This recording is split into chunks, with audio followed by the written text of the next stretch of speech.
അപ്പോൾ നമ്മൾ കഴിഞ്ഞ ക്ലാസ്സിൽ എന്താ നമ്മൾ പഠിച്ചെന്ന് ഓർമ്മയുണ്ടോ? നമ്മൾ പഠിച്ചത് സബ്ജക്റ്റ് എന്താണെന്നാണ്. എത്ര തരത്തിലുള്ള സബ്ജക്റ്റുകളുണ്ട്, ഏതൊക്കെയാണെന്നൊക്കെ നമ്മൾ പഠിച്ചു.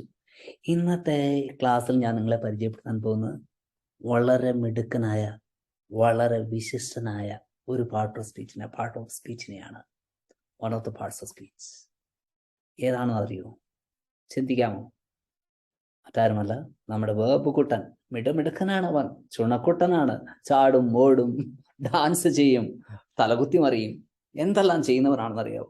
അങ്ങനെ മിടുക്കനായ ഒരു വേർബ് കുട്ടനെയാണ് നിങ്ങൾക്ക് ഇന്ന് ഞാൻ പരിചയപ്പെടുത്തി തരുന്നത്. വേർബ് എന്ന് പറയുന്ന മഹാനെ. ഇംഗ്ലീഷിൽ സെന്റൻസ് തയ്യാർ ചെയ്യണമെങ്കിൽ നമ്മൾക്ക് ഈ വേർബ് എന്താണെന്ന് അറിഞ്ഞിരിക്കണം. സബ്ജക്റ്റ് അറിഞ്ഞു, ഇനി വേർബിനെ കൂടി അറിഞ്ഞിരിക്കണം. അപ്പോൾ ഇന്ന് നമുക്ക് വേർബിനെ കുറിച്ച് പറയാം, അല്ലേ? എന്താണ് ഈ വേർബ്? എത്ര തരത്തിലുണ്ട്? എൻ്റെ പൊന്നെ, അവൻ്റെ ഒരു കാര്യം പറയണോ? ഏത് രൂപത്തിൽ, ഏത് ഭാവത്തിൽ, എങ്ങനെയാ നമുക്ക് പറയാൻ പറ്റില്ല വേർബ്. ഒട്ടുകുത്തിയും കണ്ണെഴുതിയും ഒക്കെ വരാൻ നമ്മുടെ മുന്നിൽ. സാരി ഉടുത്തോ, അതുപോലെ തന്നെ ചുടിദാറിട്ടൊക്കെ വരാൻ നമ്മുടെ മുന്നിൽ. പൈജാമ ഇട്ടും വരാം, ഷർട്ടും പാൻറ്റും ഇട്ട് വരാം. എങ്ങനെ വേണമെങ്കിലും ഏത് രൂപത്തിലും വേർബ് വരാം. 5 രൂപങ്ങൾ വരാൻ സാധ്യതയുണ്ട് പ്രധാനമായിട്ടും. ഇനി ഇത് കൂടാതെ വേറെ ഉണ്ട്. അഡ്വാൻസ്ഡ് ഇംഗ്ലീഷ് ഗ്രാമറിൽ നിങ്ങൾ അതിനൊക്കെ പഠിക്കും. പക്ഷെ നമുക്കിവിടെ കൂടുതൽ ഗ്രാമറൊന്നും വേണ്ട. കുറച്ച് ഗ്രാമർ, മനസ്സിലാക്കേണ്ട ഗ്രാമറൊക്കെ പഠിച്ചാൽ മതി, അല്ലേ? എന്തിനാണ് ആവശ്യമായിട്ട് ഗ്രാമർ പഠിക്കുന്നത്? അപ്പോൾ ആ വെർബ് ഫോമിനെയാണ് നിങ്ങൾക്ക് ഇന്ന് ഞാൻ പരിചയപ്പെടുത്തി തരാൻ പോകുന്നത്.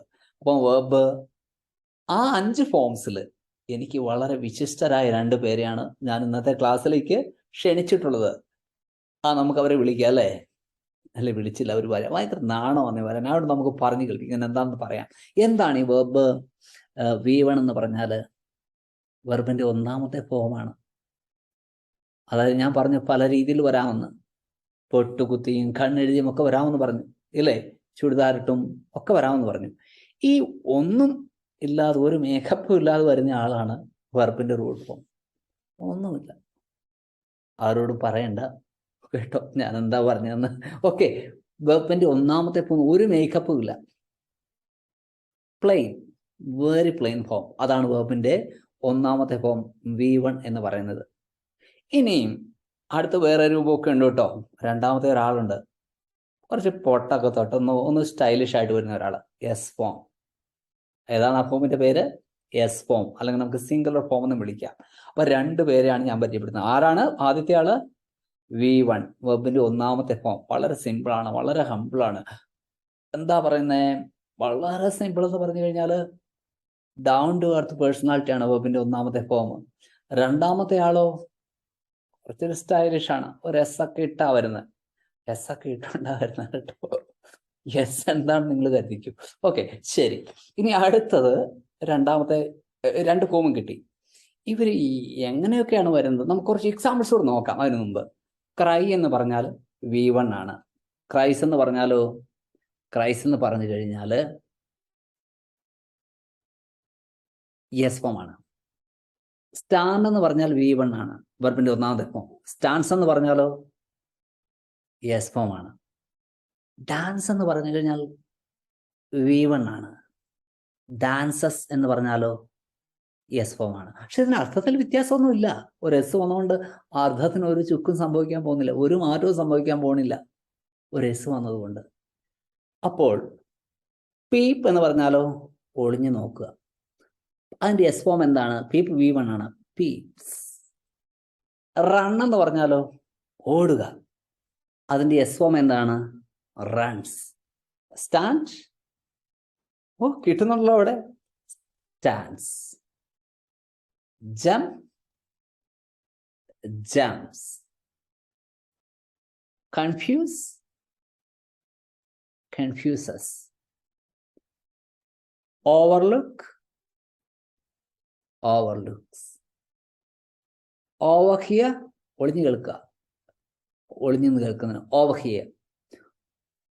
ഇങ്ങനെ കേൾക്കുക, ശ്രദ്ധിക്കാതെ പെട്ടെന്ന് പോയി കേൾക്കുന്നതിനാണ് ഇങ്ങനെ പറഞ്ഞു. ഒളിഞ്ഞു നോക്കുന്ന പറയാൻ എനിക്ക് അല്ല, അത് കേൾക്കാന്ന് പറഞ്ഞാൽ നിങ്ങൾക്ക് അറിയാമല്ലോ എന്താണെന്ന്.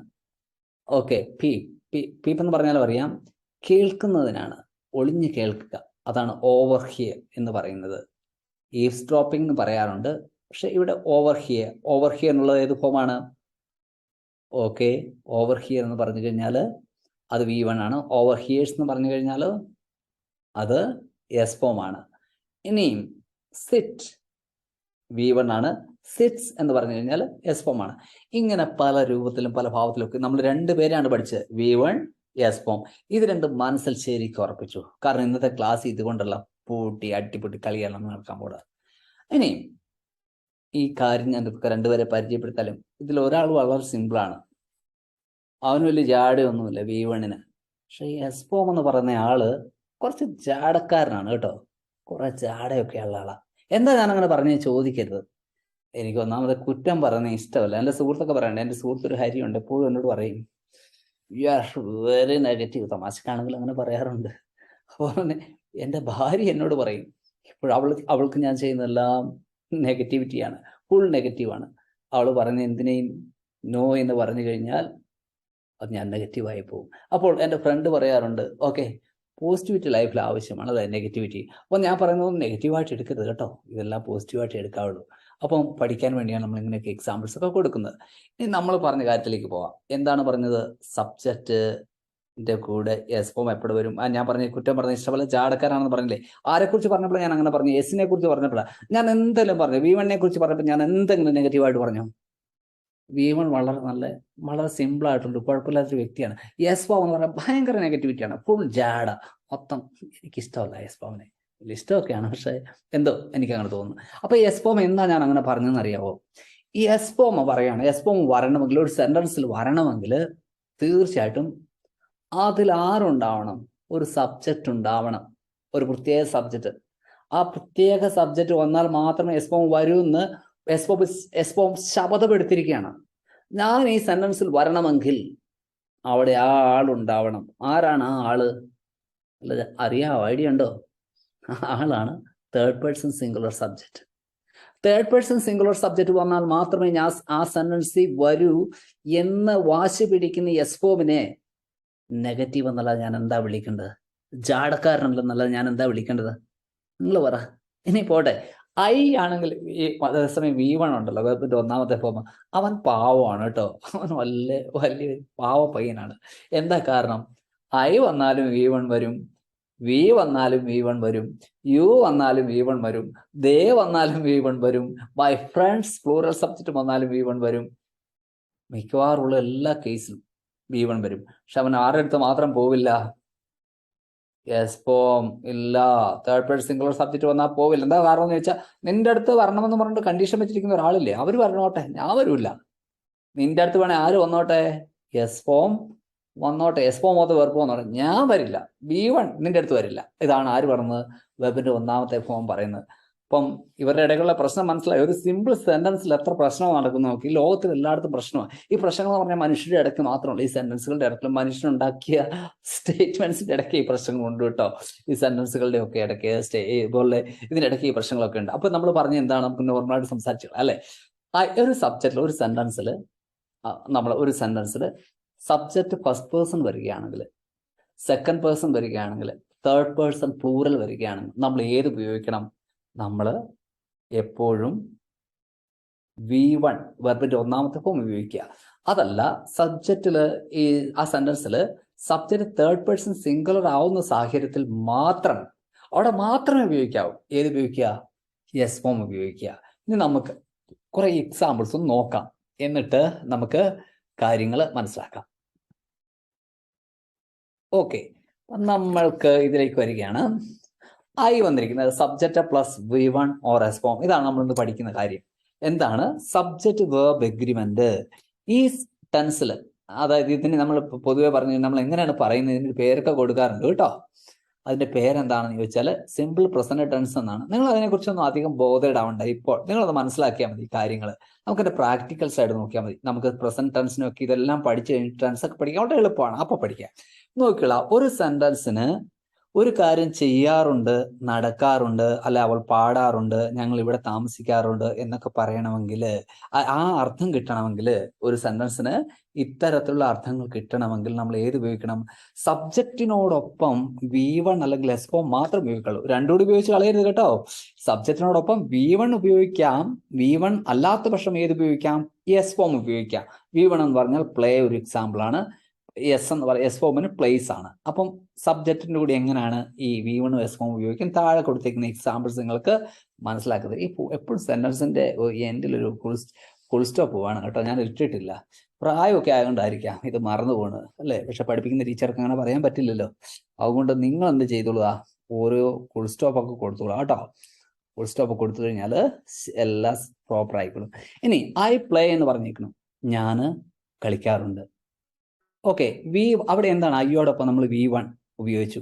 വി വന്നപ്പോഴും പ്ലേ തന്നെ ഉപയോഗിച്ചിരിക്കുന്നു. We play, you play, they play, my friends play. ഇവിടെ എല്ലാ സബ്ജക്റ്റ് ശ്രദ്ധിച്ചോ, എല്ലാ സബ്ജക്റ്റും ആരാണ്? പ്ലൂറൽ സബ്ജക്റ്റ് ആണ്. ഐ ഫസ്റ്റ് പേഴ്സൺ ആണ്, വിയും ഫസ്റ്റ് പേഴ്സൺ ആണ്, യു സെക്കൻഡ് പേഴ്സൺ ആണ്, ബാക്കിയുള്ളതെല്ലാം തേർഡ് പേഴ്സൺ പ്ലൂറൽ ആണ്. അപ്പോൾ ഫസ്റ്റ് പേഴ്സൺ സബ്ജക്റ്റ് വന്നാൽ നിങ്ങൾക്കറിയാം, നിങ്ങൾ നന്നായിട്ട് പഠിച്ചിട്ടുണ്ട് ആദ്യത്തെ ക്ലാസ്സിൽ എന്തൊക്കെയാണ് ഫസ്റ്റ് പേഴ്സൺ സബ്ജക്റ്റ് എന്നൊക്കെ. അപ്പം ഏത് സബ്ജക്റ്റ് വന്നാലും ഐയും വിയും യുവും അതുപോലെ ഏത് തേർഡ് പേഴ്സൺ പ്ലൂറൽസ് വന്നാൽ, പ്ലൂറൽ സബ്ജക്റ്റ് വന്നു കഴിഞ്ഞാൽ നമ്മൾ ഏത് ഉപയോഗിക്കുക? ഈ V1 മാത്രം ഉപയോഗിക്കുക. വെബിൻ്റെ എസ് ഫോം ഉപയോഗിക്കരുത്, V1 മാത്രം ഉപയോഗിക്കുക. അതേസമയം മൈ സിസ്റ്റേഴ്സ് വന്നപ്പോൾ നോക്കിയേ, മൈ സിസ്റ്റേഴ്സ് വന്നപ്പോൾ പ്ലേ വന്നേക്കുന്നത് രാജു വന്നു. രാജു സിംഗിളറാണ്, ഹരി സിംഗിളറാണ്. പക്ഷെ രണ്ടുപേരുടെ കൂടിയപ്പോൾ എന്തായിപ്പോയി? അവര് പ്ലൂറലായിപ്പോയി. എന്ത് പറയാനാ പിള്ളേരെ, ഇങ്ങനെയൊക്കെ സംഭവിക്കുന്നത്. ഷീ വന്നപ്പോൾ നോക്കിയേ, ഷീ പ്ലേസ്. കണ്ടോ, ഷീ വന്നപ്പോഴത്തേന് നമ്മുടെ വെബ് മാറി. വെബ് ആരാണ് ഇപ്പോൾ ഷീ വന്നപ്പോൾ വന്നത്? ഷീ വന്നപ്പോൾ എസ് ഫോം ആണ് നമ്മൾ യൂസ് ചെയ്തത്. എന്താ ഞാൻ പറഞ്ഞില്ലേ പണ്ട്, ഈ എസ് ഫോമിന്റെ ശബ്ദം എന്താണ്? എസ് ഫോം ശബ്ദം എടുത്തത്. ഞാൻ ആ സെന്റൻസിൽ വരണമെങ്കിൽ ആരുണ്ടാവണം അവിടെ? തേർഡ് പേഴ്സൺ സിംഗുലർ സബ്ജക്റ്റ് ഉണ്ടാവണമെന്ന് വാശി പിടിക്കുന്ന ആളാണ് ഏത്? ഈ singular form of the verb. അപ്പൊ തേർഡ് പേഴ്സൺ സിംഗുലർ സബ്ജക്റ്റ് വന്നപ്പോൾ എസ് വന്നു. അക്വിന എന്ന് പറഞ്ഞ ഒരു വ്യക്തിയാണ്, തേർഡ് പേഴ്സൺ സിംഗുലർ സബ്ജക്റ്റ് ആണ്, അവിടെയും പ്ലേസ് വന്നു. ലച്ചു എന്ന് പറയുന്നത് തേർഡ് പേഴ്സൺ സിംഗുലർ സബ്ജക്റ്റ് ആണ്, അവിടെയും പ്ലേസ് വന്നു. മൈ ഡോട്ടർ ഒരാളാണ്, അവിടെ എന്ത് വന്നു? My daughter. എന്താണ് വരേണ്ടത്? ഇവിടെ പ്ലേസ് ആണ് വരേണ്ടത്. My daughter place. അതുപോലെ തന്നെ ദ പപ്പി, പപ്പി വന്നപ്പോഴും എന്ത് തന്നെ വന്നേക്കണു? ദ പപ്പി വന്നപ്പോഴും പ്ലേസ് തന്നെ വന്നേക്കുന്നു. ഇതാണ് നിങ്ങൾ ആദ്യം ശ്രദ്ധിക്കേണ്ട കാര്യം. സബ്ജക്റ്റിനനുസരിച്ച് വെർബിനെ നിങ്ങൾ ഉപയോഗിക്കണം. അതായത് അവൾ പാടാറുണ്ട്, അവൻ പഠിക്കാറുണ്ടെന്നൊക്കെ അർത്ഥം കിട്ടണമെങ്കിൽ, ആ അർത്ഥം കിട്ടണമെങ്കിൽ ഇങ്ങനെ മാത്രമേ ഉപയോഗിക്കാവുള്ളൂ. ഇടയ്ക്ക് ഐ ഈസ് പ്ലേന്നോ ഐ ആർ പ്ലേന്നോ ഐ ആം പ്ലേന്നോ ഒന്നും പറഞ്ഞേക്കരുത് കേട്ടോ. അങ്ങനെ പറഞ്ഞാൽ അർത്ഥം കിട്ടില്ല. അതിൻ്റെ കൂടെ ഒന്നും ചേർക്കണ്ട, മസാലയൊന്നും ചേർക്കാൻ, നേരെ അങ്ങ് എഴുതി വിട്ടാൽ മതി ഇങ്ങനെ. ഇനി അടുത്ത് നമുക്ക് നോക്കാം. അപ്പൊ നിങ്ങൾക്ക് കാര്യങ്ങളൊക്കെ മനസ്സിലാക്കിയിട്ടുണ്ട്. എന്താണ് ഞാൻ പറഞ്ഞത്? ഒരിക്കൽ കൂടി പറയാം. ഒരു സെന്റൻസിൽ സബ്ജക്റ്റിനനുസരിച്ച് നമ്മൾ വേർബ് ചേഞ്ച് ചെയ്യണം. ഈ പ്രത്യേകം സെന്റൻസ്, നമ്മളിപ്പോൾ പഠിക്കുന്ന സെന്റൻസുകൾ ഏതർത്ഥം കിട്ടുന്ന സെന്റൻസുകളാണ്? ഒരു കാര്യം റെഗുലർ ആയിട്ട് ചെയ്യാറുണ്ട് എന്നർത്ഥം കിട്ടുന്ന സെന്റൻസ് ആണ്. അതിന് ഞാൻ നിങ്ങളോട് ചോദിക്കാം കുറേ ചോദ്യങ്ങൾ. നിങ്ങൾ എവിടെ താമസിക്കുന്നത്? ഞാൻ താമസിക്കുന്നത് ഇടുക്കിയിലാണ്, കട്ടപ്പനയിലാണ് എന്നൊക്കെ പറയും അല്ലേ. I live in Kattappana. എൻ്റെ കേസിലാണെങ്കിൽ I live in Bangalore. Okay, ഇങ്ങനെ പറയുമ്പോൾ ഐ ലീവ് ഇന്നെന്ന് പറയുന്നത് കട്ടപ്പന വലിയ ടൗൺ ആണെന്ന് എനിക്ക് ഞാൻ കരുതുന്നു ഇപ്പോൾ. അതുപോലെ തന്നെ ഐ ലീവ് ഇൻ ബാംഗ്ലൂർ എന്ന് പറയുമ്പോൾ ഞാൻ എവിടെ ജീവിക്കുന്നു? ഇന്നലെ ജീവിക്കുന്ന കാര്യമല്ല, ഇപ്പം ജീവിക്കുന്ന കാര്യമല്ല, നാളെ ജീവിക്കാൻ പോകുന്ന കാര്യമല്ല. പൊതുവെ ഞാൻ അവിടെയാണ് ജീവിക്കുന്നത്, അതാണ് എൻ്റെ സ്ഥലം എന്നാണ് ഞാൻ അർത്ഥമാക്കുന്നത്. ഡു യു സ്റ്റഡി വെൽ എന്ന് ഞാൻ നിങ്ങളോട് ചോദിച്ചാൽ നിങ്ങൾ എന്ത് പറയും?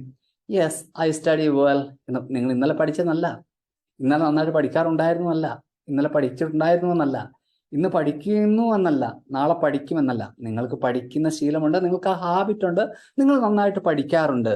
ഓക്കെ, ഐ സ്റ്റഡി എന്ന് പറഞ്ഞാൽ ഈ അർത്ഥമാണ് ഇവിടെ കിട്ടുന്നത്. ഐ ഡാൻസ് എന്ന് പറഞ്ഞാൽ നോക്കൂ, ഞാൻ ഡാൻസ് ചെയ്യാറുണ്ടെന്ന അർത്ഥമാണ്. ഞാൻ ഡാൻസ് ചെയ്തു എന്നല്ല, ഞാൻ നാളെ ഡാൻസ് ചെയ്യുമെന്നല്ല, ഇപ്പോൾ ഡാൻസ് ചെയ്യുന്നു എന്നല്ല. ഞാൻ എല്ലായ്പ്പോഴും ജനറലായിട്ട് ഡാൻസ് ചെയ്യാറുണ്ട്, എനിക്ക് ഡാൻസ് ചെയ്യാറുള്ള സ്കില്ലുണ്ട് എന്നൊക്കെയാണ്. അപ്പോൾ ഹാബിച്വൽ ആക്ഷൻസ് അല്ലെങ്കിൽ ഇങ്ങനെ റെഗുലർ ആയിട്ടുള്ള കാര്യങ്ങളൊക്കെ പറയാനായിട്ട് നമ്മൾ ഏത് പാറ്റേൺ ഉപയോഗിക്കുന്നത്? Subject plus V1 or S form ഉപയോഗിക്കുന്നത്. ആരോടൊപ്പമാണ് എസ് ഫോം ഉപയോഗിക്കേണ്ടത്, ആരോടൊപ്പമാണ് V1 ഉപയോഗിക്കുന്നത് നിങ്ങൾക്ക് നന്നായിട്ട് മനസ്സിലായി കഴിയും. ഈ സെന്റൻസുകളിൽ നിങ്ങൾ ഉത്തരം പറയുക. ഐ ഡാൻസ്, ഞാൻ ഡാൻസ് ചെയ്യാറുണ്ട്. ഇനി നിങ്ങൾ പറയുക വിയോടൊപ്പം എന്ത് വേണം? ഡാൻസ് വേണോ, ഡാൻസസ് വേണോ? അത് നിങ്ങൾ ആ ചാറ്റ് ബോക്സിൽ, നിങ്ങളുടെ ആ കമൻറ്റ് ബോക്സിൽ ഒന്ന് എഴുതിയിട്ട് കഴിഞ്ഞാൽ വളരെ ഉപകാരമാവും. എനിക്ക് സമയം കിട്ടുമ്പോൾ ഞാൻ നോക്കിക്കൊള്ളാം. അതുപോലെ തന്നെ വി ഡാൻസ് ആണോ, ഡാൻസസ് ആണോ? യു പെട്ടെന്ന് എഴുത്. ദേ കൊള്ളാം. ജോൺ ആൻഡ് ജോസ് ഒരാളല്ല കേട്ടോ. എന്താ വേണ്ടത്? ഡാൻസ് വേണോ? ഡാൻസേഴ്സ് വേണോ? ടീച്ചേഴ്സ് ആയതുകൊണ്ട് ഡാൻസേഴ്സ് വേണോ? ഡാൻസ് വേണോ? ഒരു കൺസിഡറേഷൻ ഇല്ല. ഒരേ ഒരു കൺസിഡറേഷനേ ഉള്ളൂ. എന്താണ്? സബ്ജക്റ്റ് സിംഗുലർ ആണോ? തേർഡ് പേഴ്സൺ സിംഗുലർ ആണോ? അല്ലയോ? അടുത്തത് റിൻഡ. തേർഡ് പേഴ്സൺ സിംഗുലർ ആണോ? അല്ലയോ? തട്ടിക്കൊള്ളുക നിങ്ങളുടെ ആൻസർ. ആഗ്നസ്. ഡാൻസ് വേണോ? ഡാൻസസ് വേണോ? ടോംസ്. ഡാൻസ് ആണോ? ഡാൻസസ് ആണോ വേണ്ടത്? എന്താണെങ്കിലും നമുക്ക് നിങ്ങൾ എഴുതിയിട്ടുണ്ടാവും. ഇപ്പോൾ ഈ ആൻസേഴ്സ് എഴുതിയിട്ടില്ലെങ്കിൽ നിങ്ങൾ കംപ്ലീറ്റ് ചെയ്യുന്നുള്ളവർ വീഡിയോ പോസ്റ്റ് ചെയ്ത് വെക്കുക. അതിനുശേഷം ഞാൻ പറയുന്ന ആൻസേഴ്സുമായിട്ട് ചെക്ക് ചെയ്യുക. ഐ ഡാൻസ്, അത് ഓൾറെഡി ഉണ്ട്. വി വന്നു കഴിഞ്ഞാൽ ഡാൻസ് വേണം. യു വന്നാലും ഡാൻസ് വേണം. കാരണം ഐയും വിയും ഫസ്റ്റ് പേഴ്സൺ ആണ്, യു സെക്കൻഡ് പേഴ്സൺ ആണ്. ഇനിയുള്ള ബാക്കിയുള്ള സബ്ജക്റ്റുകൾ നമ്മൾ ശ്രദ്ധിക്കേണ്ടത് അത് തേർഡ് പേഴ്സൺ സിംഗുലർ ആണോ അല്ലയോ എന്ന് മാത്രം. ദേ തേർഡ് പേഴ്സൺ സിംഗുലർ അല്ല. അതുകൊണ്ട് എന്ത് വേണം? ദേ ഡാൻസ് വേണം. John and Jose third person singular അല്ല, തേർഡ് പേഴ്സൺ പ്ലൂറൽ ആണ്. അതുകൊണ്ട് ഡാൻസ് വേണം.